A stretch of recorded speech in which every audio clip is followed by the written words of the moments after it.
Aku tersenyum puas melihat mertuaku diborgol polisi. Dia nekat mencuri sertifikat palsu demi memodalimu nikah lagi. Kini jeruji besi adalah rumah barunya. Dan sujudmu takkan pernah meruntuhkan hatiku. Sebelum ceritanya dimulai, silakan tulis di kolom komentar dari daerah mana saja teman-teman yang menonton cerita ini. Dan dengar cerita sambil aktivitas apa?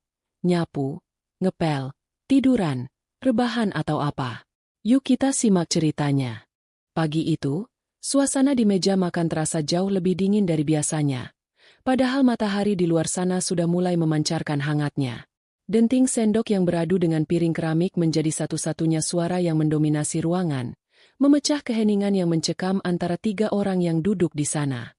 Indira, sang menantu, masih mengenakan pakaian kerjanya yang rapi. Wajahnya tampak segar meski semalam ia baru bisa tidur lewat tengah malam, karena harus menyelesaikan laporan keuangan kantor yang menumpuk. Di hadapannya, duduk suaminya, Dimas, yang tampak lesu mengaduk-aduk nasi goreng di piringnya tanpa selera. Dan di ujung meja, duduklah Bu Melinda, ibu mertua yang sejak tadi menatap Indira dengan sorot mata tajam penuh penilaian. Bu Melinda meletakkan gelas air putihnya dengan sedikit kasar ke atas meja, menimbulkan bunyi yang cukup keras hingga membuat Dimas sedikit tersentak kaget. Wanita paruh baya itu membenarkan letak sanggul rambutnya sejenak sebelum memulai serangan verbal yang sudah menjadi rutinitas paginya. Ia menatap tajam ke arah Indira yang sedang mengoleskan selai pada selembar roti tawar. Bu Melinda berdeham keras, memastikan semua perhatian tertuju padanya. Ia memulai percakapan dengan nada sindiran yang sangat kental. Ia berkata bahwa masakan pagi ini terasa hambar, seolah-olah yang memasak tidak niat melayani suami dan mertua. Ia mengeluh bahwa nasi gorengnya terlalu berminyak dan telurnya terlalu matang. Padahal Indira sudah bangun sejak subuh untuk menyiapkannya sebelum berangkat kerja. Indira hanya menarik napas panjang, berusaha tetap tenang. Ia sudah terbiasa dengan pola ini. Sejak ia menikah dengan Dimas 3 tahun lalu dan tinggal satu atap dengan mertuanya, tidak ada satupun hal yang ia lakukan yang dianggap benar di mata Bu Melinda. Indira menjawab dengan sopan bahwa ia sudah berusaha memasak sesuai selera ibu, namun jika masih kurang pas, ia akan mencoba memperbaikinya besok. Jawaban santun itu justru membuat Bu Melinda semakin meradang. Baginya, ketenangan Indira adalah bentuk pembangkangan yang halus. Dimas yang berada di tengah-tengah situasi itu hanya diam 1000 bahasa. Ia adalah tipe laki-laki yang menghindari konflik, namun sayangnya, sifat pasifnya itu justru seringkali menyakiti hati istrinya. Dimas tidak pernah sekalipun membela Indira di depan ibunya. Ia hanya menunduk, pura-pura sibuk dengan ponselnya atau makanannya, membiarkan istrinya menjadi sasaran tembak kekecewaan ibunya yang tidak berdasar. Setelah sarapan yang penuh ketegangan itu selesai, Indira pamit berangkat kerja. Ia mencium tangan Bu Melinda, yang disambut dengan tepisan halus, dan mencium tangan suaminya. Begitu suara mobil Indira terdengar menjauh dari pekarangan rumah, wajah Bu Melinda berubah drastis. Senyum sinisnya menghilang, berganti dengan ekspresi serius penuh rencana. Ia segera bergeser duduk mendekati Dimas yang masih menghabiskan kopinya. Bu Melinda mulai melancarkan hasutannya. Ia berkata kepada Dimas bahwa istrinya itu semakin hari semakin tidak tahu diri. Ia menyebut Indira sebagai wanita yang sombong hanya karena memiliki gaji yang lebih besar daripada Dimas. Bu Melinda menekankan bahwa seorang istri seharusnya ada di rumah mengurus suami, bukan keluyuran sampai malam dengan alasan lembur. Ia terus memanas-manasi Dimas dengan mengatakan bahwa harga diri Dimas sebagai laki-laki sudah diinjak-injak oleh Indira. Dimas mencoba membela diri dengan suara pelan, mengatakan bahwa Indira bekerja keras juga untuk kebutuhan rumah tangga mereka. Namun, Bu Melinda langsung memotong ucapan anaknya. Ia mengatakan bahwa rezeki itu urusan Tuhan, dan jika Dimas menikah dengan wanita yang lebih penurut, hidup Dimas pasti akan lebih bahagia dan berkah. Disinilah Bu Melinda mulai menyebut nama Bella. Bella adalah anak dari teman arisan Bu Melinda. Seorang wanita muda, cantik, pandai berdandan, dan yang paling penting menurut Bu Melinda, Bella sangat menghormati orang tua. Bu Melinda bercerita dengan antusias bahwa kemarin ia bertemu Bella, dan Bella menanyakan kabar Dimas. Menurut Bu Melinda, Bella adalah sosok istri idaman yang sesungguhnya. Ia bisa memijat kaki mertua, mau menemani belanja, dan tidak sibuk dengan laptop seperti Indira. Siang harinya, tanpa sepengetahuan Indira, Dimas menemui Bella di sebuah kafe kekinian di pusat kota. Pertemuan ini tentu saja sudah diatur oleh Bu Melinda. Bella datang dengan penampilan yang memukau. Ia mengenakan gaun merah muda yang pas di badan, rambutnya di-blow sempurna, dan aroma parfum mahal menguar dari tubuhnya. Berbeda jauh dengan Indira yang selalu tampil formal dan praktis. Bella menyambut Dimas dengan manja. Ia berbicara dengan nada suara yang dibuat-buat, memuji penampilan Dimas yang katanya terlihat gagah. Dimas, yang sedang merasa egonya terluka akibat ucapan ibunya tadi pagi, merasa tersanjung diperlakukan seperti raja oleh Bella. Mereka mengobrol cukup lama. Bella pandai sekali mengambil hati. Ia mendengarkan keluh kesah Dimas tentang pekerjaannya yang stagnan dan istrinya yang sibuk. Bella memberikan respons-respons yang memvalidasi perasaan Dimas, membuat Dimas merasa dipahami. Namun, di balik sikap manisnya, Bella memiliki agenda tersendiri. Setelah percakapan mulai cair, Bella mulai masuk ke topik intinya. Dengan wajah sedih yang dibuat-buat, Bella bercerita bahwa ia sedang sedih karena impiannya membuka butik muslimah terancam gagal.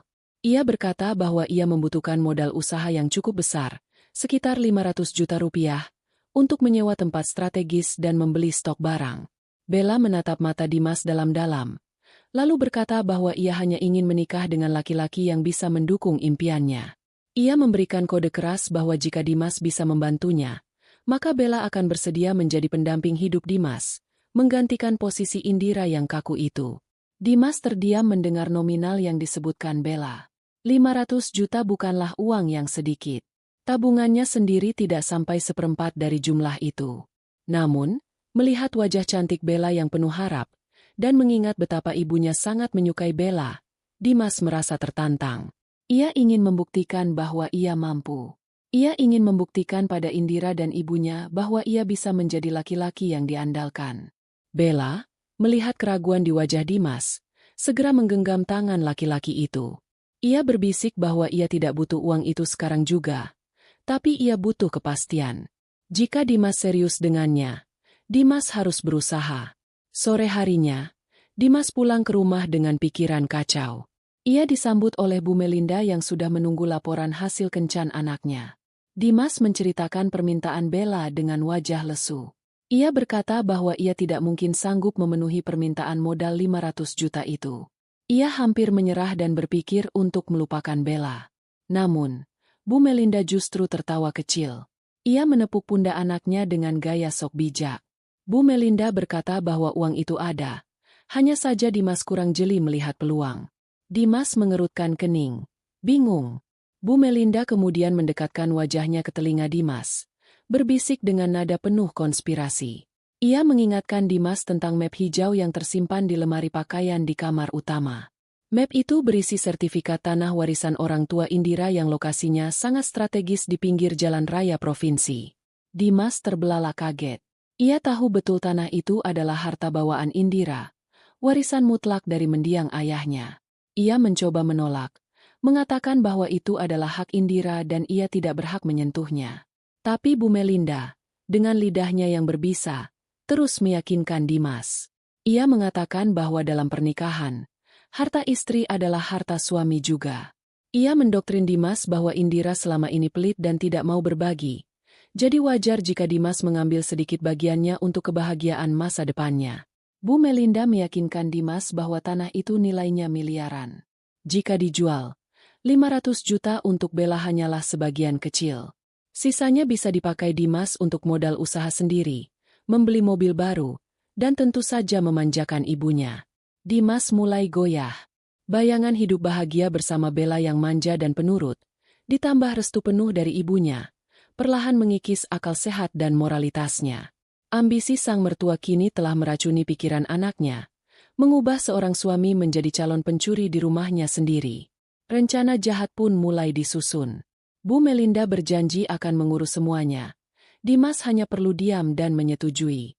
Indira duduk di meja kerjanya, menatap layar komputer yang menampilkan deretan angka-angka dalam lembar kerja Excel, namun pikirannya melayang jauh ke rumah. Entah mengapa, hari ini perasaannya sangat tidak enak. Ada gelisah yang tak bisa ia jelaskan, seolah-olah ada sesuatu yang buruk sedang terjadi di belakang punggungnya. Sebagai seorang wanita yang terbiasa mandiri dan berpikir logis, Indira jarang sekali membiarkan perasaan menguasai dirinya, tetapi kali ini intuisinya berteriak nyaring. Ia teringat kejadian beberapa hari terakhir di rumah. Sikap mertuanya, Bu Melinda, berubah aneh. Biasanya Bu Melinda akan terang-terangan memarahinya atau menyindirnya setiap kali berpapasan. Namun 2 hari ini wanita tua itu tampak lebih banyak diam, bahkan sesekali tersenyum ganjil saat melihat Indira.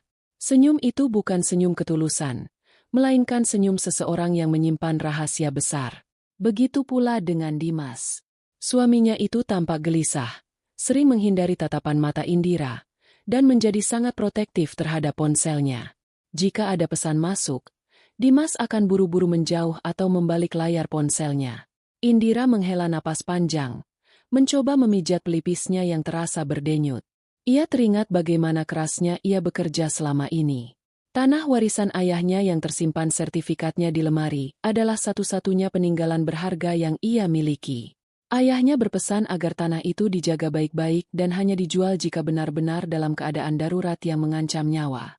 Selama ini, Indira menyimpan sertifikat asli itu di tumpukan baju paling bawah di lemari pakaiannya. Tempat yang ia pikir aman karena itu adalah area pribadinya. Jam menunjukkan pukul 5 sore. Indira memutuskan untuk pulang sedikit lebih awal dari biasanya. Ia ingin memastikan bahwa segala sesuatunya baik-baik saja di rumah. Di perjalanan, pikirannya terus berputar pada kemungkinan-kemungkinan buruk. Apakah Dimas berselingkuh? Itu hal yang sangat mungkin mengingat betapa seringnya Bu Melinda membandingkan dirinya dengan wanita lain. Namun, ada ketakutan lain yang lebih spesifik yang muncul di benaknya. Ketakutan tentang aset-asetnya. Sesampainya di rumah, Indira masuk dengan perlahan. Suasana rumah tampak sepi. Lampu ruang tengah belum dinyalakan padahal langit di luar sudah mulai gelap. Terdengar suara bisik-bisik dari arah ruang keluarga yang terhubung dengan dapur. Indira melepas sepatu kerjanya agar langkahnya tidak menimbulkan suara. Ia berjalan mengendap-endap mendekati sumber suara. Dari balik partisi ruangan, ia melihat Bu Melinda dan Dimas sedang duduk berhadapan. Wajah mereka tampak serius. Indira menajamkan pendengarannya. Ia mendengar Bu Melinda berkata sesuatu tentang harga tanah dan calon pembeli. Jantung Indira berdegup kencang. Ia menahan napas, berusaha tidak mengeluarkan suara sedikit pun. Kemudian ia mendengar suara Dimas yang terdengar ragu, bertanya apakah rencana ini aman. Bu Melinda dengan cepat menyahut dengan nada tinggi namun tertahan, meyakinkan Dimas bahwa Indira tidak akan sadar sampai semuanya terlambat. Darah Indira mendesir hebat. Dugaannya ternyata benar. Mereka sedang merencanakan sesuatu terhadap aset miliknya. Namun, Indira cukup cerdas untuk tidak langsung melabrak saat itu juga. Jika ia marah sekarang, mereka pasti akan mengelak dan mencari 1000 alasan, atau lebih parah lagi, mereka akan lebih berhati-hati dalam menyembunyikan niat jahatnya. Indira butuh bukti, dan ia butuh langkah pengamanan yang konkret. Ia mundur perlahan, kembali ke pintu depan, lalu membukanya dan menutupnya kembali dengan keras, seolah-olah ia baru saja sampai. "Assalamualaikum, Indira pulang," serunya dengan nada yang dibuat senormal mungkin. Kepanikan terdengar dari ruang tengah. Bu Melinda dan Dimas tampak tergopoh-gopoh berpura-pura sedang menonton televisi. Wajah Dimas pucat pasi, sementara Bu Melinda berusaha tersenyum kaku. Indira berpura-pura tidak melihat keganjilan itu. Ia menyalami mereka seperti biasa, lalu pamit masuk ke kamar untuk mandi. Di dalam kamar, Indira segera mengunci pintu. Jantungnya masih berpacu cepat. Ia langsung menuju lemari pakaiannya. Dengan tangan gemetar, ia meraba tumpukan baju paling bawah. Napasnya sedikit lega saat tangannya menyentuh map plastik berwarna hijau. Ia menariknya keluar dan membukanya. Sertifikat tanah itu masih ada di sana. Mereka belum mengambilnya. Berarti mereka baru merencanakannya. Indira menatap dokumen berharga itu dengan tatapan nanar. Ia sadar, rumah ini bukan lagi tempat yang aman. Lemari ini bukan lagi tempat persembunyian yang rahasia. Bu Melinda pasti sudah tahu letaknya. Mungkin karena pernah menggeledah kamarnya saat ia sedang bekerja. Indira harus bertindak cepat. Ia tidak boleh membiarkan jerih payah ayahnya jatuh ke tangan orang-orang serakah ini demi membiayai pernikahan suaminya dengan wanita lain. Keesokan harinya, Indira mengambil cuti mendadak dengan alasan sakit. Ia menunggu sampai Dimas berangkat kerja dan Bu Melinda pergi ke pasar. Begitu rumah kosong, Indira segera bersiap. Ia membawa sertifikat asli itu di dalam tas kerjanya yang tebal. Tujuannya satu, bank. Di bank, Indira langsung menuju bagian layanan pelanggan dan meminta pembukaan Safe Deposit Box. Prosesnya memakan waktu sedikit lama karena antrian. Namun Indira sabar menunggu. Baginya, keamanan aset ini adalah prioritas utama. Setelah semua administrasi selesai, petugas bank mengantarnya ke ruang penyimpanan yang dingin dan penuh dengan kotak-kotak logam. Indira meletakkan sertifikat tanah aslinya, beserta beberapa perhiasan emas peninggalan ibunya, ke dalam kotak besi itu. Ia merasa beban berat terangkat dari pundaknya saat mendengar bunyi, klik, kunci kotak penyimpanan itu. Asetnya kini aman, dijaga oleh sistem keamanan bank yang ketat, jauh dari jangkauan tangan jahil mertuanya. Namun, Indira belum selesai. Ia tahu karakter Bu Melinda. Wanita tua itu tidak akan berhenti sebelum mendapatkan apa yang ia mau. Jika Bu Melinda menemukan lemarinya kosong, ia pasti akan mengamuk dan mungkin melakukan hal-hal nekat lainnya, atau bahkan memaksa Indira secara fisik untuk menyerahkan sertifikat itu. Indira perlu membuat pengalihan. Ia perlu membiarkan mereka merasa menang agar mereka masuk ke dalam perangkap mereka sendiri. Sepulang dari bank, Indira mampir ke sebuah tempat percetakan digital langganan kantornya yang memiliki alat scan dan cetak kualitas tinggi. Ia meminta petugas di sana untuk membuat salinan sertifikat tanahnya. Ia meminta agar dicetak di atas kertas yang ketebalan dan teksturnya mirip dengan aslinya, serta dicetak berwarna dengan resolusi tertinggi. Setelah dicetak, Indira meminta dokumen palsu itu dilaminating rapi, persis seperti kebiasaan orang tua zaman dulu menyimpan dokumen. Hasilnya sangat memuaskan. Sekilas pandang, bagi orang awam yang tidak teliti, sertifikat duplikat itu terlihat sangat meyakinkan. Warna lambang Garudanya, stempel BPN-nya, hingga tanda tangannya terlihat nyata. Hanya seorang ahli atau petugas BPN yang bisa membedakannya dengan menyentuh tekstur kertas hologramnya yang asli. Indira pulang ke rumah dengan perasaan yang jauh lebih tenang, namun bercampur dengan adrenalin. Ia meletakkan map hijau berisi sertifikat palsu itu kembali ke tumpukan baju di lemari, tepat di posisi semula. Ia menata baju-baju di atasnya sedemikian rupa agar terlihat seolah-olah tidak pernah disentuh. Namun cukup mudah ditemukan jika seseorang sengaja mengacak-acaknya. Malam itu, Indira tidur dengan nyenyak untuk pertama kalinya dalam minggu ini. Ia melihat suaminya tidur di sampingnya, laki-laki yang telah mengkhianatinya demi ambisi ibunya dan godaan wanita lain. Tidak ada lagi rasa cinta di hati Indira. Yang ada hanyalah rasa iba dan kesiapan untuk melihat drama yang akan segera terungkap. Perangkap telah dipasang, umpannya sangat menggiurkan, dan Indira yakin, tikus-tikus di rumahnya tidak akan tahan untuk tidak menggigitnya. Ia siap menghadapi badai, karena ia tahu ia memegang payung terkuat, kebenaran dan bukti hukum. Matahari pagi bersinar terik, seolah mendukung rencana-rencana yang telah disusun rapi, baik rencana yang mulia maupun rencana yang penuh tipu daya. Di rumah bercat krem itu, kesibukan terlihat sejak pagi buta. Indira sedang memasukkan beberapa setel pakaian ke dalam koper kecilnya. Hari ini ia harus berangkat ke luar kota untuk urusan dinas selama 3 hari. Tugas mendadak dari kantor ini sebenarnya sangat berat baginya, terutama karena ia harus meninggalkan rumah dalam keadaan hubungan yang tidak harmonis dengan suami dan mertuanya. Namun, di sisi lain, kepergian ini adalah bagian dari skenario yang telah ia perhitungkan. Ia tahu, ketidakhadirannya di rumah akan menjadi celah yang ditunggu-tunggu oleh tikus-tikus yang ingin menggerogoti hartanya. Dimas masih bergulung di dalam selimut ketika Indira berpamitan. Laki-laki itu hanya menggumam pelan tanpa menoleh sedikit pun kepada istrinya. Tidak ada pelukan hangat, tidak ada pesan hati-hati di jalan, hanya keheningan yang dingin. Sementara itu, Bu Melinda sudah berdiri di teras depan, berpura-pura menyiram tanaman anggrek kesayangannya. Ketika Indira mencium tangannya untuk berpamitan, wanita parubaya itu hanya mengangguk singkat dengan senyum tipis yang sulit diartikan. Matanya terus mengawasi gerak-gerik Indira sampai taksi online yang dipesan menantu itu benar-benar menghilang di tikungan jalan. Begitu mobil yang membawa Indira tidak terlihat lagi, Bu Melinda langsung melempar selang air yang dipegangnya ke tanah. Senyum tipisnya berubah menjadi seringai lebar penuh kemenangan. Ia bergegas masuk ke dalam rumah, membanting pintu depan, dan langsung menuju kamar Dimas. Ia mengguncang tubuh anaknya yang masih malas-malasan itu dengan semangat yang meluap-luap. Bu Melinda berteriak menyuruh Dimas bangun karena kesempatan emas sudah datang. Ia mengatakan bahwa penjaga neraka sudah pergi, dan sekarang saatnya mereka mengambil apa yang seharusnya menjadi hak Dimas. Dimas yang masih setengah sadar, mengusap matanya dengan bingung. Ia bertanya apa maksud ibunya. Bu Melinda dengan gemas menjelaskan bahwa hari ini adalah waktu yang tepat untuk mengambil sertifikat tanah itu dari lemari Indira. Dimas terdiam. Rasa takut dan ragu kembali menyelimuti hatinya. Ia takut ketahuan, ia takut polisi, dan sebagian kecil hatinya masih merasa bersalah pada istrinya. Namun, Bu Melinda tidak membiarkan keraguan itu tumbuh.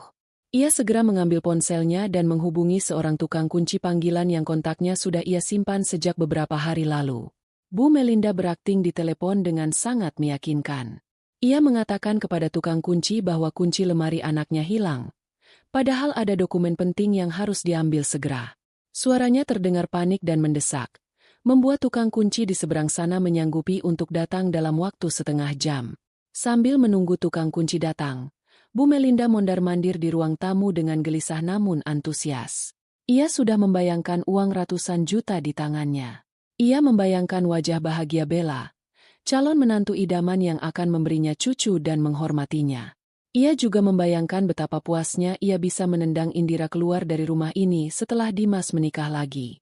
Kebenciannya pada Indira sebenarnya tidak beralasan kuat, hanya karena Indira adalah wanita mandiri yang tidak bisa ia setir, dan itu melukai ego Bu Melinda yang ingin menjadi ratu di rumah itu. Tepat 30 menit kemudian, suara motor terdengar berhenti di depan pagar.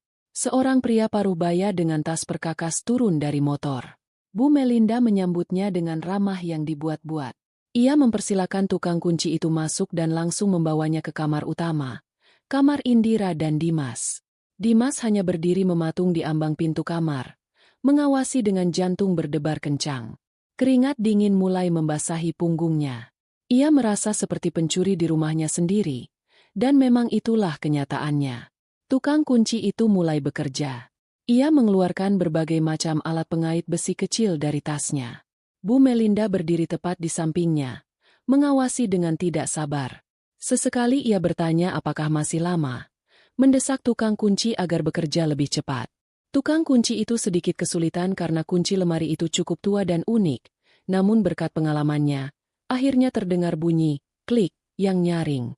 Pintu lemari kayu jati itu terbuka sedikit. Mata Bu Melinda berbinar seketika.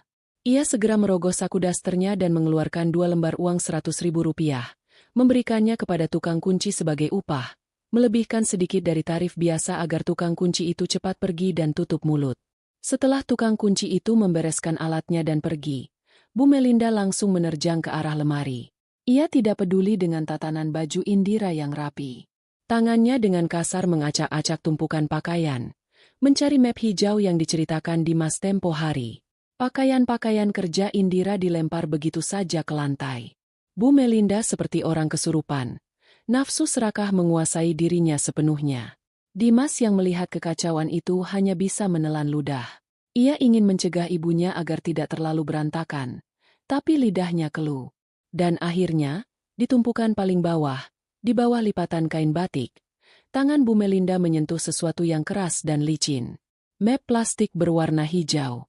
Dengan napas memburu, Bu Melinda menarik map itu keluar. Ia membukanya dengan tangan gemetar karena kegirangan. Di dalamnya, terselip selembar kertas tebal dengan lambang burung Garuda emas dan stempel resmi Badan Pertanahan Nasional. Sertifikat hak milik atas nama Indira. Bu Melinda menjerit tertahan. Ia menciumi kertas itu seolah-olah itu adalah tiket menuju surga. Bu Melinda segera memanggil Dimas mendekat. Ia memamerkan sertifikat itu di depan wajah anaknya. Ia berkata dengan bangga bahwa sekarang nasib Dimas ada di tangannya sendiri.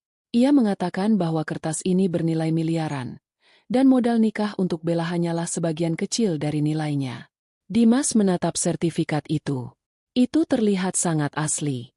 Kertasnya tebal, hologramnya berkilau saat terkena cahaya lampu kamar, dan tanda tangannya terlihat basah.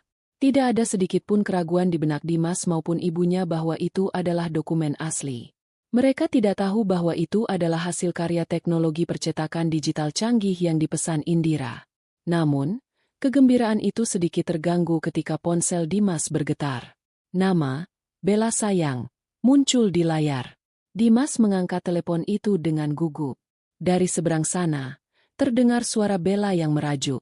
Bella bertanya apakah Dimas sudah mendapatkan modal usahanya. Bella mengancam, jika hari ini tidak ada kepastian, ia akan menerima lamaran laki-laki lain yang katanya seorang juragan sawit dari Kalimantan. Ancaman itu membuat darah Dimas berdesir. Rasa takut kehilangan Bella yang cantik dan manja itu mengalahkan rasa takutnya pada hukum dan dosa. Dimas menatap ibunya, lalu menatap sertifikat di tangan ibunya. Dengan suara gemetar namun bulat, ia berkata pada Bella di telepon untuk tenang dan bersabar. Ia mengatakan bahwa modal itu sudah ada di tangan, tinggal dicairkan. Dimas mematikan telepon dan menatap ibunya dengan tatapan nekat. Ia berkata kepada Bu Melinda untuk segera menjual tanah itu. Bu Melinda tersenyum puas. Ia merasa berhasil mendidik anaknya menjadi laki-laki yang berani mengambil keputusan, meskipun keputusan itu adalah kejahatan. Mereka kemudian duduk di ruang tengah, mulai menyusun rencana penjualan. Bu Melinda teringat pada Pak Wira, seorang kenalan lama almarhum suaminya yang kini sukses menjadi pengembang properti. Pak Wira dikenal sering membeli tanah dengan pembayaran tunai yang cepat asalkan harganya cocok. Masalah muncul ketika Dimas bertanya bagaimana cara menjualnya jika nama di sertifikat adalah nama Indira. Tentu saja butuh tanda tangan Indira dan kehadiran Indira di notaris. Bu Melinda tertawa meremehkan. Ia memukul pelan kepala anaknya, mengatakan bahwa Dimas terlalu polos. Ia menjelaskan bahwa di dunia ini, uang bisa mengatur segalanya.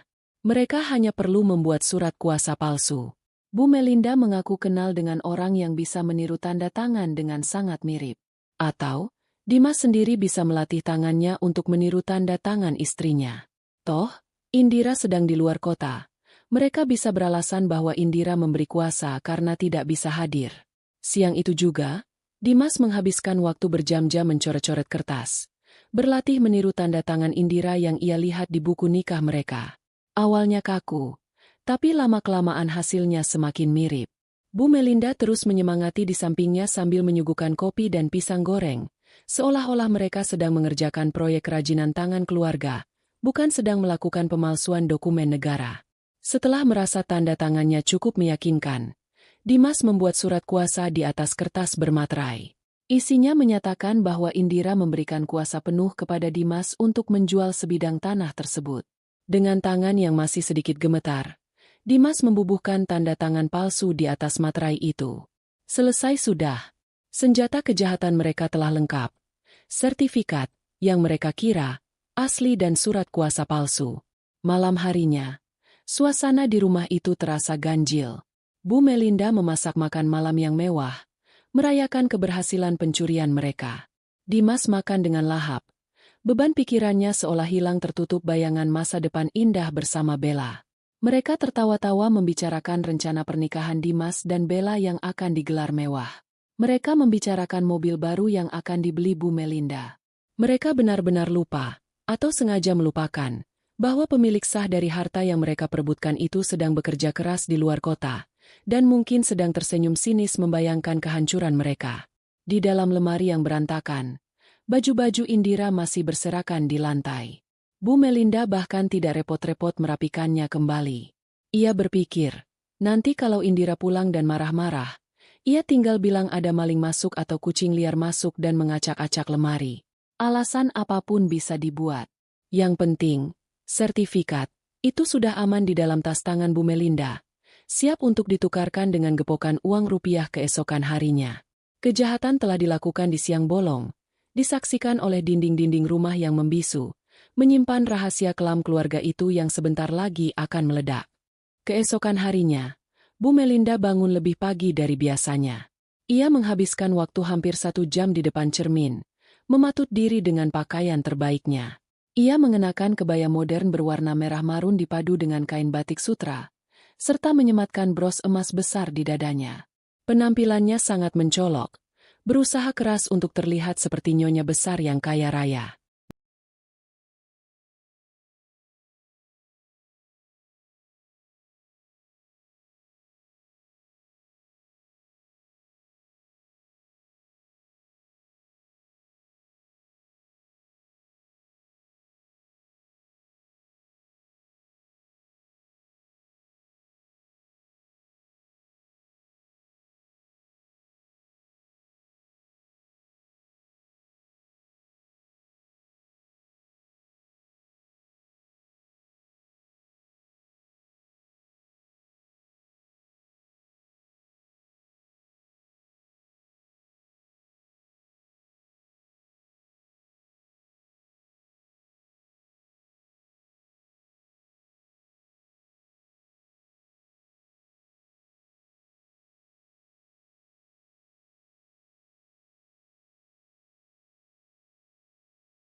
Di sisi lain, Dimas mengenakan kemeja batik lengan panjang yang rapi.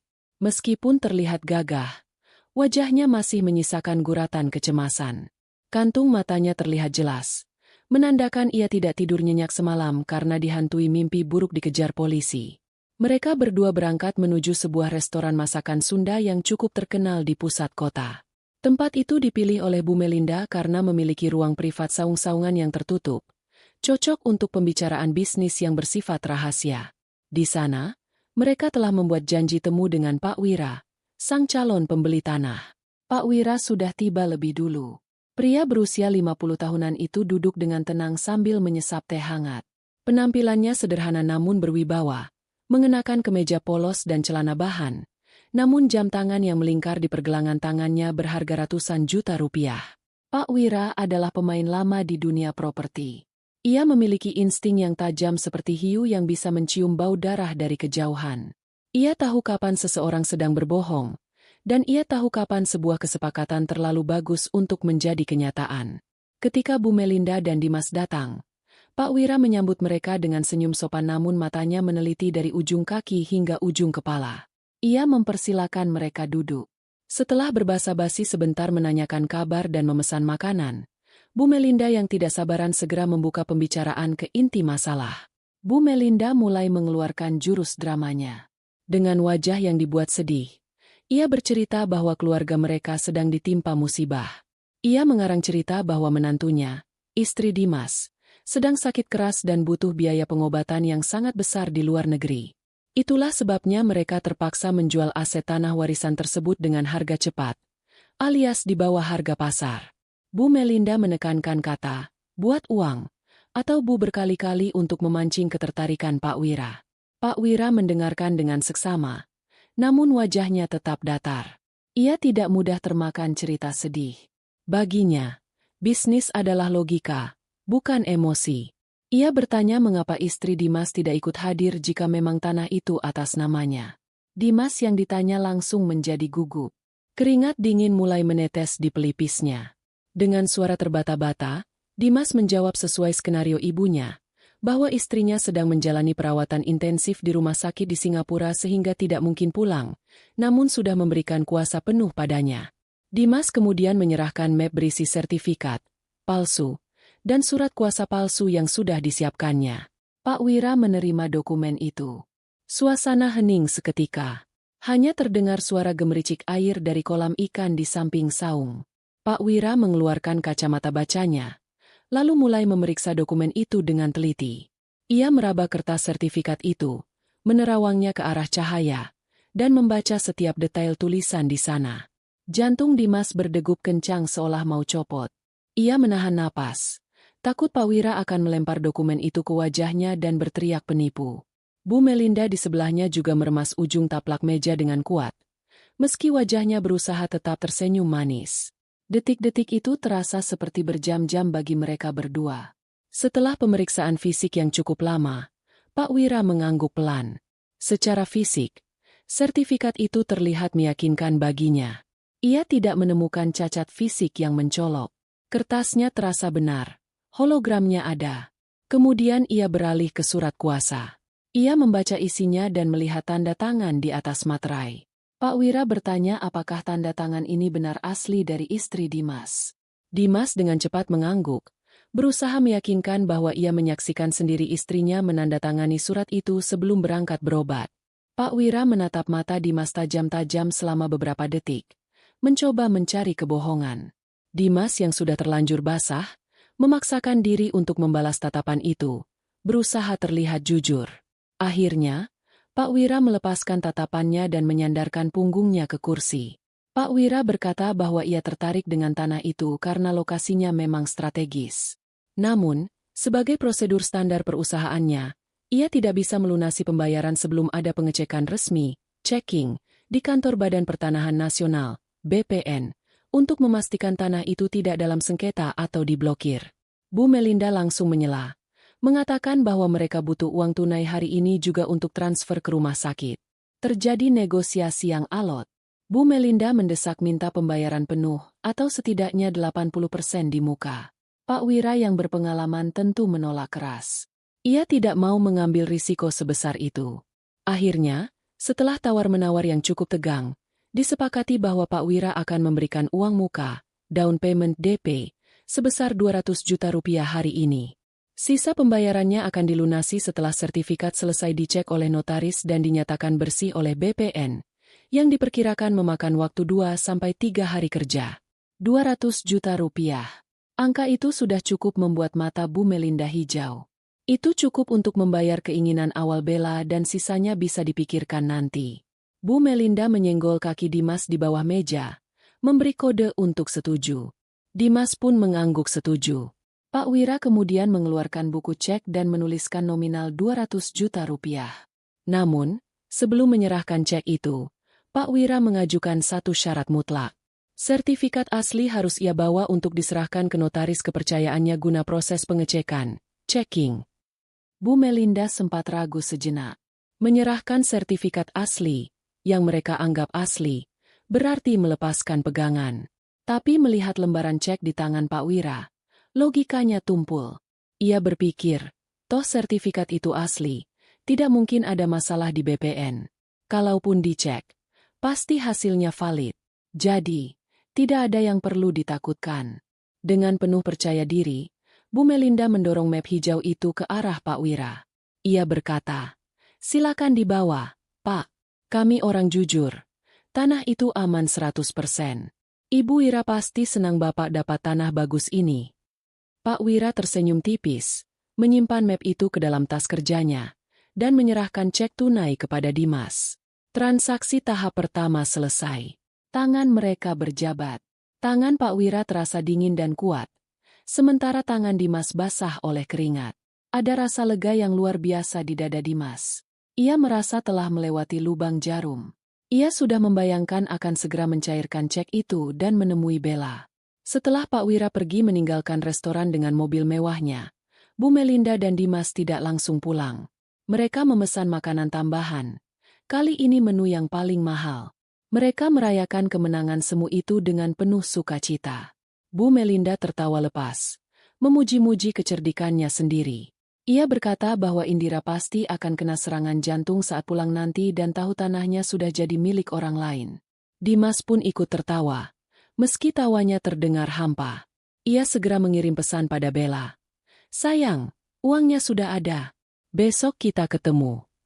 Mereka tidak menyadari bahwa di saat yang sama, Pak Wira di dalam mobilnya sedang menelepon notarisnya.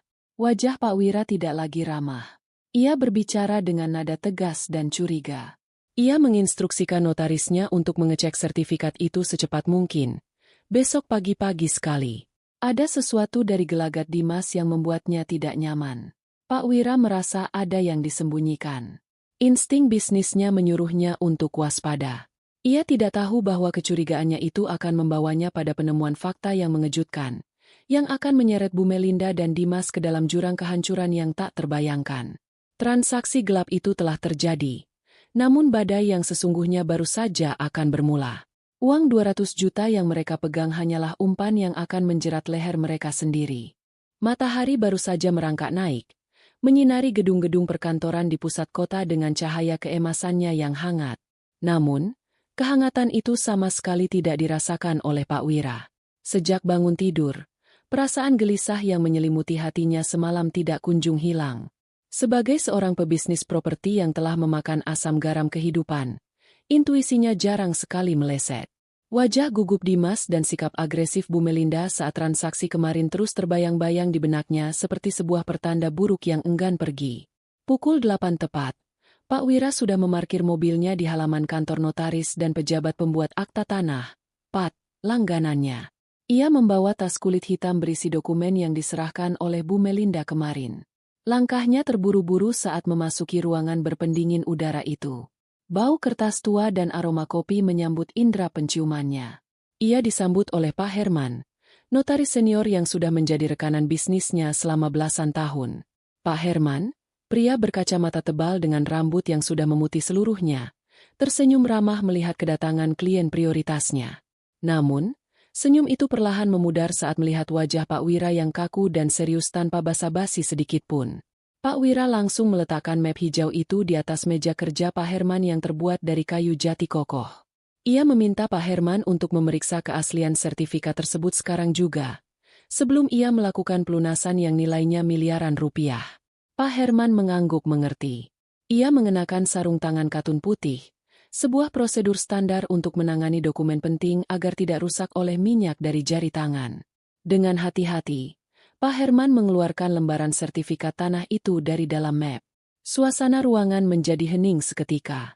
Hanya terdengar suara detak jam dinding dan suara lembaran kertas yang dibalik perlahan. Pak Herman menyalakan lampu meja belajarnya yang terang, lalu mendekatkan sertifikat itu ke bawah sorotan cahaya. Ia memeriksa hologram lambang Garuda, meraba tekstur kertas, dan meneliti nomor seri yang tertera di sudut halaman. 1 menit berlalu. 2 menit berlalu.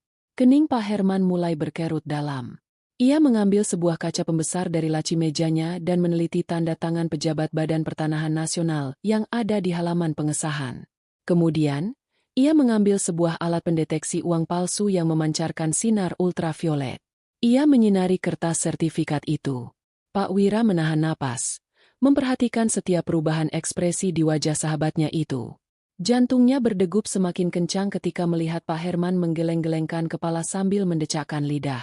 Pak Herman mematikan lampu ultravioletnya, lalu melepaskan kacamatanya dan menatap Pak Wira dengan tatapan prihatin yang mendalam. Pak Herman berkata dengan nada rendah namun tegas bahwa Pak Wira harus bersiap mendengar kabar buruk. Pak Wira menelan ludah. Tenggorokannya terasa kering. Ia bertanya apa yang terjadi. Apakah ada sengketa? Pak Herman menjawab bahwa masalahnya bukan sengketa, melainkan dokumen itu sendiri. Pak Herman menjelaskan bahwa sertifikat yang ada di hadapan mereka ini adalah palsu. Pak Wira terperanjat. Ia setengah bangkit dari kursinya karena kaget. Ia tidak percaya. Ia menyentuh kertas itu dan mengatakan bahwa kertasnya terasa tebal dan asli. Hologramnya pun berkilau. Pak Herman tersenyum kecut. Ia menjelaskan bahwa teknologi percetakan zaman sekarang sudah sangat canggih. Penipu bisa menggunakan kertas impor berkualitas tinggi yang teksturnya mirip kertas dokumen negara. Namun, ada satu hal yang tidak bisa dipalsukan dengan sempurna. Serat kertas khusus yang hanya berpendar di bawah sinar ultraviolet dengan pola tertentu, dan kode mikroskopis yang tertanam di dalam kertas resmi keluaran negara. Sertifikat ini, menurut Pak Herman, tidak memiliki pendaran cahaya yang seharusnya ada. Ini hanyalah hasil cetak digital resolusi sangat tinggi yang kemudian dilaminating dengan sangat rapi. Darah Pak Wira mendidih seketika. Wajahnya memerah menahan amarah yang meledak-ledak di dalam dadanya. Ia merasa harga dirinya diinjak-injak.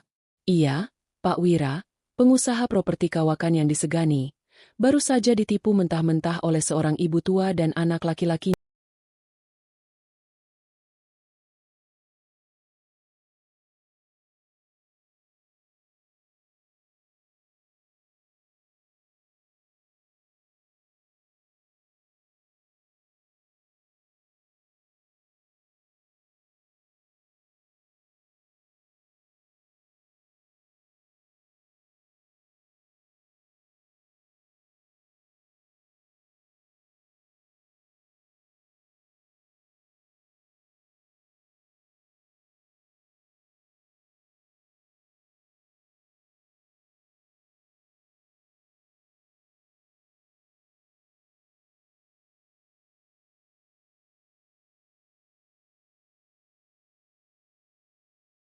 yang terlihat lugu. Uang 200 juta rupiah yang ia berikan kemarin sebagai uang muka melintas di kepalanya. Itu bukan uang kecil, bahkan bagi orang kaya sepertinya. Namun, yang lebih menyakitkan daripada kerugian materi adalah rasa malu karena telah diperdaya. Pak Herman menyarankan agar Pak Wira segera memblokir sertifikat asli di Badan Pertanahan Nasional untuk memastikan, meskipun ia yakin 99% bahwa ini palsu. Namun, Pak Wira punya rencana lain. Ia tidak butuh konfirmasi lebih lanjut untuk tahu bahwa ia sedang berhadapan dengan kriminal.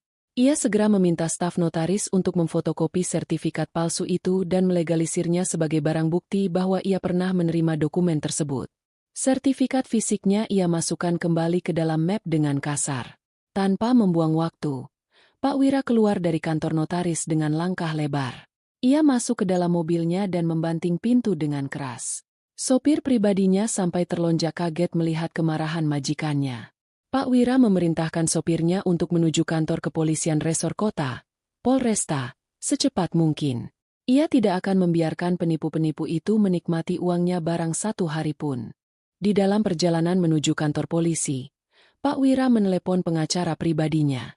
Dengan suara bergetar karena emosi, ia menceritakan kronologi penipuan yang dialaminya. Ia menginstruksikan pengacaranya untuk menyiapkan pasal berlapis, penipuan, penggelapan, dan pemalsuan dokumen negara. Ia ingin Bu Melinda dan Dimas membusuk di penjara. Ia tidak peduli jika mereka menangis darah sekalipun, hukum harus ditegakkan. Sesampainya di kantor polisi, Pak Wira langsung menuju sentra pelayanan kepolisian terpadu, SPKT. Karena ia datang bersama pengacara terkenalnya, laporannya segera diproses dengan prioritas. Di ruang penyidik, Pak Wira menyerahkan semua bukti yang ia miliki. Sertifikat palsu itu, bukti transfer pencairan cek uang muka senilai 200 juta rupiah yang ternyata sudah dicairkan oleh Dimas pagi ini juga, berdasarkan notifikasi bank. Dan rekaman CCTV restoran tempat mereka bertransaksi yang ia minta secara paksa dari manajer restoran tadi lewat telepon. Penyidik kepolisian, seorang perwira muda yang cerdas, memeriksa sertifikat itu sejenak dan langsung setuju dengan penilaian notaris. Ia mengatakan bahwa ini adalah kasus serius karena melibatkan pemalsuan dokumen negara dan kerugian materi yang besar. Polisi segera membuat berita acara pemeriksaan, BAP, awal. Pak Wira dimintai keterangan sebagai korban pelapor. Saat ditanya di mana keberadaan terlapor saat ini, Pak Wira teringat percakapan di restoran kemarin. Bu Melinda sempat keceplosan mengatakan bahwa setelah uang cair, mereka akan merayakannya dengan berbelanja perhiasan dan makan enak di sebuah pusat perbelanjaan elit di tengah kota, karena calon istri baru Dimas, Bella, ingin membeli cincin pertunangan. Polisi segera membentuk tim. Mereka melacak posisi ponsel Dimas melalui sinyal provider. Benar saja, sinyal menunjukkan bahwa Dimas berada di sebuah mall besar, tepatnya di area restoran mewah di lantai atas. Perintah penangkapan segera turun. Tim buru sergap, Buser, bergerak cepat dengan menggunakan 2 mobil. Pak Wira diminta menunggu di kantor polisi, namun ia bersikeras ingin ikut, meski hanya menunggu di mobil, karena ia ingin melihat dengan mata kepalanya sendiri saat para penipu itu diringkus. Sementara itu, di sebuah restoran Jepang mewah di dalam mall, Suasana sangat kontras dengan ketegangan yang dialami Pak Wira. Bu Melinda, Dimas, dan Bella sedang duduk mengelilingi meja yang penuh dengan makanan mahal. Sushi, sashimi, wagyu, semuanya tersaji melimpah.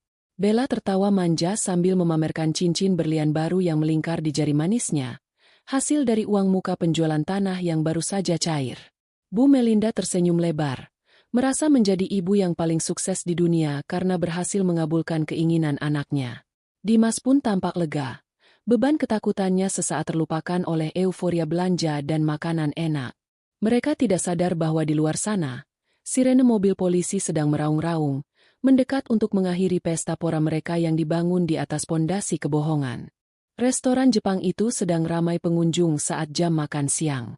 Aroma daging panggang dan kuah sabu-sabu memenuhi udara, bercampur dengan gelak tawa dan percakapan para pengunjung yang menikmati hidangan. Di meja nomor 12, yang terletak di dekat jendela besar dengan pemandangan kota, Bu Melinda sedang mengangkat gelas jus jeruknya tinggi-tinggi, mengajak bersulang. Untuk masa depan Dimas dan Bella yang cerah. Dan untuk kepergian si benalu Indira. Seru Bu Melinda dengan suara yang cukup keras, tidak peduli pada tatapan beberapa pengunjung di meja sebelah. Bella menyambut gelas itu dengan senyum lebar yang memperlihatkan deretan giginya yang putih. Makasih ya, ibu mertua sayang. Bella janji bakal jadi istri yang nurut dan bikin ibu senang terus. Nanti kalau sisa pelunasan tanahnya sudah cair, kita liburan ke luar negeri ya, Bu. Dimas ikut tersenyum, meski ada sedikit rasa tidak nyaman setiap kali nama Indira disebut. Namun, melihat wajah cantik Bella yang berbinar-binar, ia menepis rasa bersalah itu. Ia berpikir bahwa Indira adalah wanita kuat. Dia pasti bisa bertahan hidup sendiri tanpa dirinya. Sedangkan Bella, wanita rapuh ini membutuhkannya. Uang 200 juta di tas Dimas sudah berkurang 50 juta untuk membeli cincin dan mentraktir makan. Namun sisanya masih cukup banyak untuk bersenang-senang beberapa minggu ke depan. Tiba-tiba, suasana di pintu masuk restoran berubah riuh. Beberapa pelayan tampak menyingkir dengan wajah kaget. 4 orang pria berbadan tegap mengenakan jaket kulit dan pakaian preman, namun dengan lencana kepolisian yang tergantung di leher, melangkah masuk dengan tatapan tajam menyapu seluruh ruangan. Di belakang mereka, 2 polisi berseragam lengkap mengikuti dengan membawa tongkat dan borgol. Musik latar restoran yang tenang seolah berhenti mendadak. Para pengunjung terdiam. Sendok dan garpu berhenti di udara. Mata semua orang tertuju pada rombongan aparat penegak hukum itu. Jantung Dimas seakan berhenti berdetak saat melihat salah satu polisi itu menunjuk ke arah meja mereka. Itu targetnya, ucap salah satu anggota polisi berpakaian preman. Mereka bergerak cepat mengepung meja nomor 12. Bu Melinda yang sedang menggigit udang tempura ternganga kaget. Udangnya jatuh kembali ke piring. Bella memucat. Tangannya yang memegang sumpit gemetar hebat. Dimas terpaku di kursinya. Keringat dingin langsung membanjiri punggungnya dalam hitungan detik. Seorang polisi yang memimpin operasi itu, Inspektur Haryo, berdiri tegak di hadapan mereka.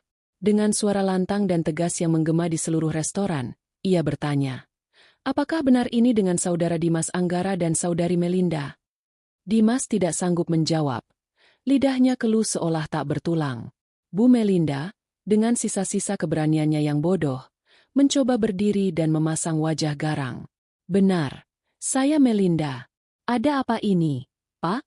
Bapak tidak sopan sekali mengganggu orang makan. Kami ini orang terhormat." Inspektur Haryo tidak terpengaruh sedikit pun oleh gertakan itu. Ia mengeluarkan selembar kertas dari saku jaketnya dan membentangkannya. "Kami dari kepolisian. Kami membawa surat perintah penangkapan atas nama saudara Dimas dan saudari Melinda atas dugaan tindak pidana penipuan dan pemalsuan dokumen yang dilaporkan oleh Bapak Wira." Kata penipuan dan pemalsuan berdengung di telinga Bu Melinda seperti ledakan bom. Wajahnya yang tadi merah karena marah kini berubah pucat pasi seperti mayat. "Bohong. Itu fitnah. Tanah itu tanah anak saya. Sertifikatnya asli," teriak Bu Melinda histeris. Suaranya melengking membuat ngilu telinga. "Silakan jelaskan di kantor polisi. Saudara berhak diam dan didampingi pengacara." Borgol mereka.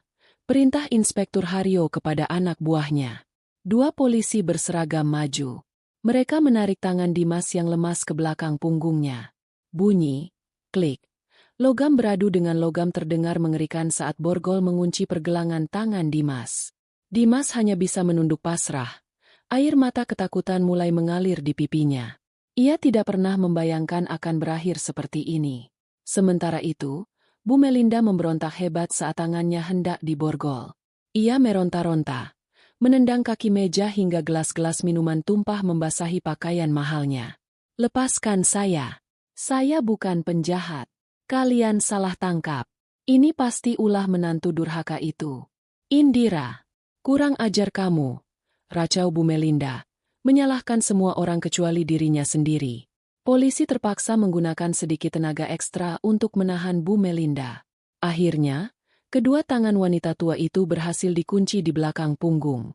Penampilannya yang tadi pagi anggun bak nyonya besar, kini berantakan. Rambut sanggulnya miring, kebaya mahalnya basah oleh tumpahan kuah sabu-sabu, dan wajahnya basah oleh air mata kemarahan. Bella, yang sejak tadi dia mematung, mencoba mengambil kesempatan dalam kesempitan.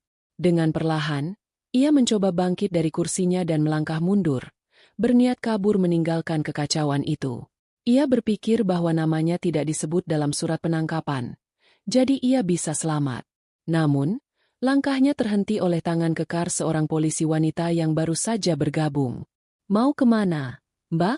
Anda juga ikut kami ke kantor untuk dimintai keterangan sebagai saksi yang menikmati hasil kejahatan. Cincin di jari Anda itu bisa jadi barang bukti," ucap polisi wanita itu tegas. Bella menangis meraung-raung. "Saya nggak tahu apa-apa, Pak. Saya cuma pacarnya. Saya ditipu juga sama mereka. Katanya mereka orang kaya." Bella berteriak sambil menunjuk-nunjuk Dimas dan Bu Melinda, mencoba menyelamatkan dirinya sendiri. Hati Dimas hancur berkeping-keping melihat wanita yang ia puja-puja ternyata langsung membuangnya begitu ada masalah. Adegan penangkapan itu menjadi tontonan gratis bagi seluruh pengunjung mal. Banyak dari mereka yang mengeluarkan ponsel dan merekam kejadian itu. Kilatan lampu kamera ponsel menyilaukan mata. Video penangkapan, ibu-ibu sosialita dan anaknya, itu dipastikan akan viral di media sosial dalam hitungan jam. Rasa malu yang dirasakan Dimas begitu hebat, hingga ia berharap tanah membelah dan menelannya saat itu juga. Mereka bertiga digelandang keluar dari restoran dengan kawalan ketat. Sepanjang jalan menuju lobi mal, Bu Melinda terus berteriak-teriak memaki polisi dan menyebut nama Pak Wira sebagai penipu, membuat orang-orang di koridor mal menyingkir ketakutan sekaligus penasaran. Mereka dimasukkan ke dalam mobil polisi yang diparkir di lobi utama. Pak Wira, yang duduk di dalam mobilnya sendiri tak jauh dari sana, menyaksikan semuanya dengan tatapan dingin. Ponsel Indira berdering tepat saat ia baru saja menyelesaikan presentasi di hadapan Dewan Direksi kliennya di luar kota. Nama, Inspektur Haryo Polresta, tertera di layar. Indira menarik napas dalam-dalam, menenangkan detak jantungnya yang sedikit berpacu bukan karena takut, melainkan karena antisipasi akan momen yang telah ia tunggu-tunggu. Ia meminta izin keluar ruangan sebentar untuk mengangkat panggilan itu. Suara tegas dari seberang sana mengabarkan berita yang sudah ia prediksi. Penangkapan telah dilakukan, dan para pelaku kini sedang dalam proses pemeriksaan intensif. Polisi meminta kehadirannya segera untuk memberikan keterangan tambahan dan memverifikasi barang bukti, mengingat ia adalah pemilik sah dari objek yang disengketakan. Indira segera mengemasi barang-barangnya. Ia membatalkan sisa jadwal kerjanya hari itu dengan alasan urusan keluarga yang mendesak. Alasan yang ironisnya sangat benar. Dalam perjalanan pulang menuju kota tempat tinggalnya, Indira tidak menyalakan musik di mobilnya. Ia membiarkan keheningan menemaninya, membiarkan otaknya memutar kembali semua perlakuan buruk yang ia terima selama 3 tahun terakhir. Hinaan Bu Melinda tentang masakannya, tatapan merendahkan karena ia wanita karir, hingga pengkhianatan Dimas yang diam-diam menjalin hubungan dengan wanita lain. Semua itu menjadi bahan bakar yang memperkuat tekadnya. Tidak ada setetes pun air mata yang jatuh. Air matanya sudah kering sejak malam ia menemukan rencana busuk mereka. Kini, yang tersisa hanyalah dinginnya logika dan keinginan untuk menegakkan keadilan bagi dirinya sendiri. Sesampainya di kantor polisi, hari sudah beranjak sore. Langit berwarna jingga kemerahan, seolah ikut membakar suasana hati orang-orang yang ada di dalam gedung kusam itu. Indira melangkah masuk dengan anggun. Ia mengenakan setelan blazer putih bersih yang membalut tubuhnya dengan pas. Kontras dengan suasana kantor polisi yang hiruk-pikuk, penuh asap rokok, dan aura keputusasaan. Petugas piket yang melihatnya segera mengarahkan Indira ke ruang penyidik. Di sana, ia bertemu dengan Pak Wira yang masih terlihat emosional, sedang berbicara dengan pengacaranya. Pak Wira menatap Indira dengan tatapan campur aduk, antara marah karena terseret masalah keluarga ini, dan kagum melihat ketenangan wanita itu. Indira menyalami Pak Wira dengan sopan dan meminta maaf atas ketidaknyamanan yang terjadi. Ia menjelaskan bahwa ia sama sekali tidak tahu-menahu soal transaksi itu sampai semuanya terjadi. Pak Wira, yang pada dasarnya orang bijak, mengangguk mengerti. Ia tahu siapa korban sesungguhnya di sini. Ia menepuk bahu Indira pelan, menyiratkan dukungan agar wanita itu kuat menghadapi apa yang akan ia lihat selanjutnya. Setelah memberikan keterangan singkat kepada penyidik dan menyerahkan bukti kepemilikan asli berupa surat keterangan dari bank tentang penyimpanan dokumen di safe deposit box, Indira meminta izin untuk menemui para tersangka. Penyidik mengizinkan, namun mengingatkan agar Indira menjaga jarak aman karena emosi tersangka, terutama Bu Melinda, sedang sangat tidak stabil. Indira dipandu menuju area sel tahanan sementara yang terletak di bagian belakang gedung. Aroma pembersih lantai yang menyengat bercampur dengan bau keringat dan lembab menyambut indera penciumannya. Lorong itu remang-remang, dibatasi oleh jeruji besi yang dingin. Di salah satu sel khusus wanita, Indira melihat sosok itu. Bu Melinda. Penampilan wanita yang biasanya selalu rapi dengan sanggul paripurna itu kini hancur lebur. Bu Melinda duduk meringkuk di sudut sel yang beralaskan tikar tipis. Kebaya mahalnya kusut dan kotor. Rambutnya acak-acakan seperti orang gila, dan matanya bengkak merah. Begitu melihat siluet Indira mendekat di balik jeruji, Bu Melinda langsung melompat bangun. Ia berlari menerjang jeruji besi, mencengkeram batangan logam itu dengan kuat hingga buku-buku jarinya memutih. "Indira, kau!" teriak Bu Melinda dengan suara parau yang menyayat hati. "Dasar menantu durhaka. Kau yang merencanakan semua ini, kan? Kau sengaja menjebak kami." Indira berdiri tenang sekitar 1 meter di depan jeruji. Wajahnya datar, tanpa ekspresi kebencian maupun belas kasihan. Ia menatap mertuanya seperti menatap orang asing yang baru pertama kali ia temui. Di sel sebelah yang terpisah dinding, terdengar suara Dimas yang memanggil-manggil nama Indira dengan nada memohon. Suara Dimas terdengar sangat menyedihkan, penuh isak tangis ketakutan. Namun, Indira memilih untuk fokus pada Bu Melinda terlebih dahulu, sumber dari segala keruwetan dalam rumah tangganya. "Menjebak?" tanya Indira dengan nada suara yang tenang namun menusuk. "Siapa yang menyuruh ibu mencuri di lemari saya? Siapa yang menyuruh ibu memalsukan tanda tangan saya? Dan siapa yang menyuruh ibu menjual tanah warisan ayah saya demi membiayai pelakor itu?" Bu Melinda terdiam sejenak, namun egonya yang setinggi langit menolak untuk kalah. "Itu harta anakku juga. Dimas suamimu. Wajar kalau dia pakai hartamu. Kau itu istri pelit. Istri pembangkang. Kalau kau kasih uang itu baik-baik, aku tidak perlu mengambilnya diam-diam. Ini semua salahmu." Indira tersenyum tipis. Sebuah senyuman yang membuat bulu kuduk Bu Melinda meremang. "Ibu masih belum sadar juga, ya? Ibu pikir sertifikat yang ibu curi dengan bangga itu asli? Ibu pikir saya sebodoh itu meninggalkan dokumen bernilai miliaran di lemari kayu yang kuncinya gampang dibobol tukang kunci pinggir jalan?" Mata Bu Melinda membelalak. Napasnya tercekat. Bayangan saat ia menemukan sertifikat itu, teksturnya, hologramnya, semuanya berputar di kepalanya. "Jangan bohong kau. Itu asli. Aku sudah pegang sendiri. Kertasnya tebal. Ada cap Garudanya." Indira melangkah selangkah lebih dekat, menatap langsung ke dalam manik mata mertuanya yang mulai digerogoti keraguan. "Zaman sekarang teknologi sudah canggih, Bu.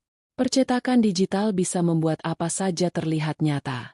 Kertas yang ibu curi itu hanyalah high quality print yang dilaminating. Cuma kertas sampah yang saya taruh di sana sebagai umpan tikus.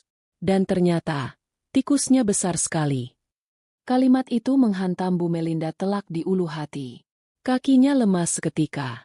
Ia merosot jatuh ke lantai sel yang dingin. Mulutnya menganga, mencoba mencerna kenyataan bahwa ia telah mempertaruhkan nama baik, kebebasan, dan masa depannya hanya demi selembar kertas palsu. Ia ditangkap, dipermalukan, dan akan dipenjara karena mencuri sesuatu yang bahkan tidak memiliki nilai hukum. Ironi itu begitu pahit hingga rasanya seperti racun yang menyebar ke seluruh tubuhnya. Sertifikat asli aman kok, Bu. Lanjut Indira dengan nada santai, seolah sedang membicarakan cuaca. Sudah ada di safe deposit box bank sejak minggu lalu, jauh sebelum ibu panggil tukang kunci itu. Jadi, transaksi ibu dengan Pak Wira itu batal demi hukum karena objeknya fiktif. Tapi tindak pidana penipuannya sudah terjadi sempurna. Ibu menerima uang DP 200 juta atas dasar kebohongan. Dari sel sebelah, suara tangis Dimas semakin kencang. Dira, maafin Mas. Dira, Mas nggak tahu. Mas dipaksa ibu. Tolong Mas. Dira. Indira menoleh sekilas ke arah sel Dimas, namun tidak beranjak mendekat. Ia kembali menatap Bu Melinda yang kini menatapnya dengan pandangan kosong, seolah jiwanya telah terbang. Selamat menikmati Hotel Prodeo, Bu. Ucap Indira menutup pembicaraan itu. Di sini ibu tidak perlu repot-repot menyuruh saya masak lagi. Makanannya sudah disiapkan negara. Gratis. Semoga ibu betah. Indira membalikan badannya. Langkah kakinya terdengar tegas mengetuk lantai koridor saat ia berjalan menjauh. Di belakangnya, terdengar jeritan frustrasi Bu Melinda yang memecah keheningan penjara. Wanita tua itu meraung, memaki, lalu menangis, memukuli jeruji besi dengan sia-sia. Penyesalan itu datang menghantam seperti ombak besar. Namun tembok penjara terlalu kokoh untuk ditembus oleh air mata. Indira tidak menoleh lagi. Ia berjalan terus menuju cahaya terang di ujung lorong, meninggalkan masa lalu kelamnya terkurung di dalam kegelapan sel tahanan. Baginya, ini bukan sekadar balas dendam. Ini adalah pembebasan diri dari belenggu toksik yang selama ini mencekik hidupnya. 3 hari telah berlalu sejak penangkapan yang menghebohkan itu. Berita tentang mertua dan anak tipu pengusaha properti demi nikah lagi sempat menjadi berita viral di beberapa akun media sosial lokal, meskipun nama-namanya disamarkan. Namun bagi lingkungan tetangga dan kerabat, identitas mereka sudah menjadi rahasia umum.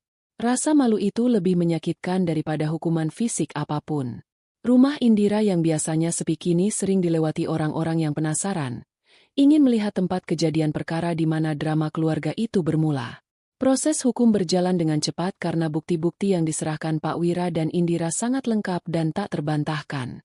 Bu Melinda ditetapkan sebagai tersangka utama dengan pasal berlapis, pencurian dalam keluarga, pemalsuan dokumen, dan penipuan. Dimas, meskipun awalnya hanya ikut-ikutan, tetap tidak bisa lepas dari jerat hukum. Perannya dalam memalsukan tanda tangan Indira di atas materai dan menerima aliran dana ke rekening pribadinya membuatnya ditetapkan sebagai tersangka turut serta. Ancaman hukuman penjara di atas 4 tahun membayangi masa depan mereka. Siang itu, Indira kembali datang ke kantor polisi. Kali ini bukan untuk berkunjung, melainkan untuk memenuhi panggilan penyidik dalam rangka mediasi tahap awal, sebuah prosedur standar sebelum berkas dilimpahkan ke kejaksaan, meskipun peluang damai sangat kecil mengingat kerugian yang dialami Pak Wira cukup besar. Di sebuah ruangan pertemuan yang dibatasi kaca, Indira duduk berhadapan dengan Dimas. Bu Melinda tidak dihadirkan di ruangan yang sama karena kondisinya drop dan harus dirawat di klinik tahanan, akibat tekanan darah tinggi yang melonjak drastis. Kondisi Dimas terlihat sangat memprihatinkan. Wajahnya tirus, rambutnya kusam dan berminyak, dan seragam tahanan berwarna oranye yang dikenakannya terlihat kedodoran. Lingkaran hitam di bawah matanya menandakan ia tidak bisa tidur nyenyak selama berhari-hari. Ketika melihat Indira masuk, mata Dimas langsung berkaca-kaca. Ia tampak seperti anak kecil yang tersesat dan ketakutan, jauh dari sosok suami yang dulu sering bersikap dingin dan abai. Begitu petugas mengizinkan mereka berbicara, Dimas langsung menjatuhkan dirinya dari kursi. Ia berlutut di lantai, bersujud di dekat kaki Indira. Tangan-tangannya yang gemetar mencoba meraih ujung celana Indira. Namun Indira menarik kakinya mundur, menjaga jarak. "Dira, ampuni Mas, Dira." Isak Dimas dengan suara serak. Mas hilaf, tolong cabut laporannya. Dira, Mas nggak kuat di sini. Mas takut." Indira menatap suaminya dengan pandangan yang sulit diartikan. Ada rasa iba, tentu saja, karena bagaimanapun laki-laki ini pernah menjadi orang yang ia cintai. Namun, rasa sakit akibat pengkhianatan itu jauh lebih dominan. Bayangan Dimas yang tertawa bahagia bersama Bella di restoran mewah saat dirinya banting tulang bekerja, masih terekam jelas di benaknya. Bangun, Mas. Jangan mempermalukan dirimu sendiri lebih jauh lagi.